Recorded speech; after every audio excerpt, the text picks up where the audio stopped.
और जनरल साहब, अब अगर आपके पास एयर सुपीरियॉरिटी है, फिर आपके सामने पाकिस्तान एक मुल्क है, मान लीजिए अब सेना अलग अलग हिस्सों में ऑपरेट करती होगी, मतलब कोई ऊपर नॉर्थ में करेगा, कोई किसी और हिस्से में करेगा।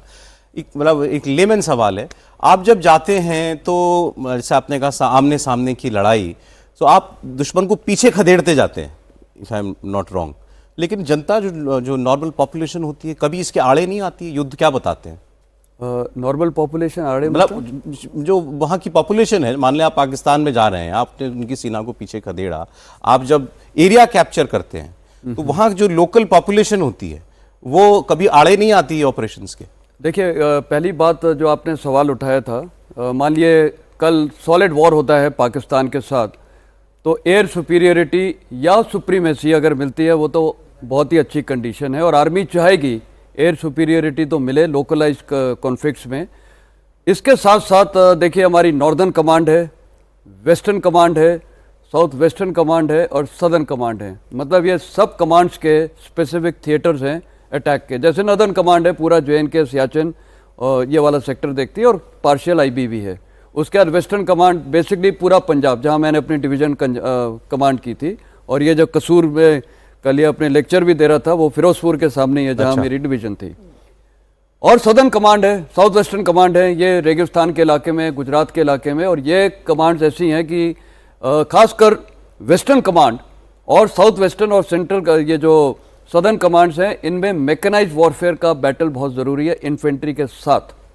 मैकेनाइज मतलब टैंक्स हैं, आर्मर्ड है, ये आर्मर्ड बेसिकली मैकेनाइज गाड़ियाँ हैं, और साथ में हमारे पास ऐसी गाड़ियाँ होती है HMV जिसमें इन्फेंट्री साथ उसके साथ मैचिंग मोबिलिटी में साथ साथ चलती है।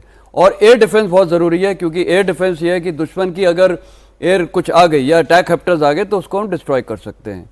तो इसको हम शेपिंग द बैटलफील्ड बोलते हैं। और हर कमांड में कुछ फॉर्मेशंस होती हैं जो होती हैं होल्डिंग फॉर्मेशन, वो ग्राउंड को होल्ड करती हैं, क्योंकि दुश्मन भी कहीं से हम पे हमला कर सकता है। तो ये होल्डिंग फॉर्मेशंस होते हैं जो दुश्मन के अटैक को रोकता है, और लिमिटेड अटैक्स भी कर सकता है। लिमिटेड मतलब छोटे छोटे।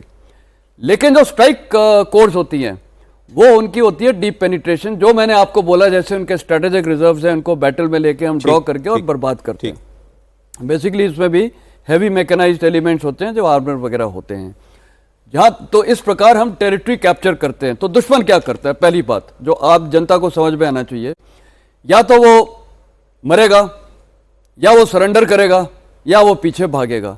अब पीछे भागने के लिए भी फिर हमारे पास तरीके होते हैं। हम वर्टिकल एनवेलपमेंट करते हैं स्पेशल फोर्सेस के द्वारा, और हमारे कुछ फॉर्मेशन हैं जो डीप पीछे जाके उसको ब्लॉक करेंगे।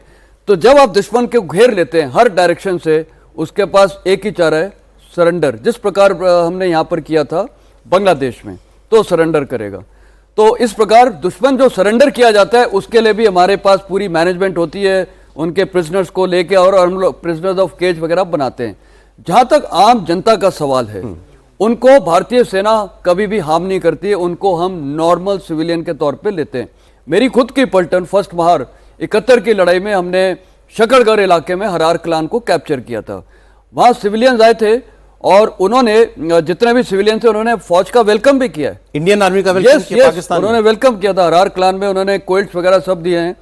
क्योंकि वो भी देखिए, मैं आज आपको बताना चाहता हूं, जो पाकिस्तान की जनता है, अवाम है, वो पाकिस्तान के ये जितनी भी कार्रवाई है सेना से, उससे खुश नहीं होते हैं।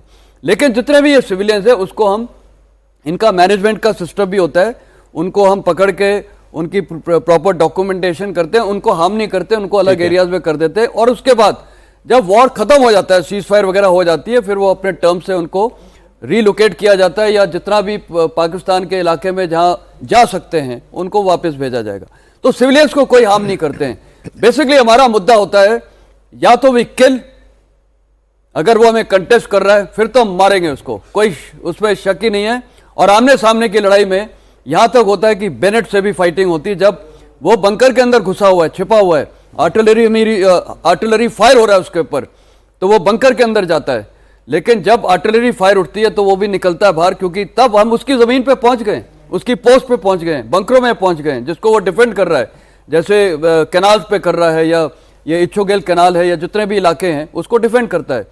अब वो जब बंकर के अंदर है तो हम ग्रेनेड फेंकेंगे, वो निकलेगा और उस समय एक्चुअली हाथों की लड़ाई हुई। हाथों की लड़ाई है, मतलब बेनेट से भी अरे मैंने fighting हुई। दोनों से सवाल किया था कि क्या कितना डिफरेंस है नौसेना में उनकी हमारी, वायुसेना में उनकी हमारी। सेना की बात करें, देखिए सेना में तो बहुत ही अंतर है। पहली बात, हम विश्व के I think second largest army हैं, कोई डाउट नहीं है। और जब मैं director military intelligence foreign division था एज अ कर्नल, हमने इतनी बड़ी एक्सरसाइज कराई थी 2 बार, ब्रेजन चैरियट और एक्सरसाइज डेजर्ट स्ट्राइक रेगिस्तान के इलाके में। हमने अपना पूरी आर्मी का या एक कमांड का फायर पावर दिखाया था, कैपेबिलिटी, शामिल एयरफोर्स, नेवी तो खैर नहीं आ सकती थी वहां। ये जब हमने दिखाया था, मेरे को याद है हम सारे डिफेंस अटैचीज को ले गए थे, उसमें प्राइम मिनिस्टर और हमारे ये प्रेसिडेंट भी गए थे उस डेमोस्ट्रेशन में। इजरायली वाले ने मेरे को बोला था, colonel we know how powerful Indian army is. मेरे को बांग्लादेश डिफेंस अटैची, वो ब्रिगेडियर था उस समय, हम पाकिस्तानी को नहीं ले गए थे, अच्छा। लेकिन हमारा मकसद था कि ये सारे जाके पाकिस्तान को दिखाएंगे, वीडियोस वगैरह दिखाएंगे। बांग्लादेशी ने बोला कि हमें पता चल गया कि भारतीय सेना वर्ल्ड की सबसे शक्तिशाली सेना है, और वो बोल रहा था कि बांग्लादेश पे तो आप लोग ऐसा नहीं करेंगे, ऐसा हमला तो नहीं करेंगे। तो पाकिस्तान के लिए बहुत मैसेज गया है। तो कहने का मतलब है जो हमारी सेना की शक्ति है इन कंपैरिजन टू पाकिस्तान, देखिए जैसे ये एयर मार्शल साहब ने बोला था, लड़ाई में एक और चीज बहुत अहमियत होती है कैपेबिलिटीज में, लीडरशिप। और भारतीय सेना की और जो तीनों सर्विसेज हैं, इनकी हमारी जो लीडरशिप है, जवानों के साथ जो तालमेल होता है।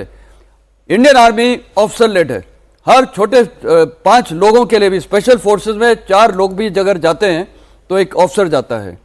तो ये है हमारी एक रैपो। पाकिस्तान सेना में उनके ऑफिसर्स आमूमन तौर पे उनके साथ रहना ही नहीं चाहते हैं।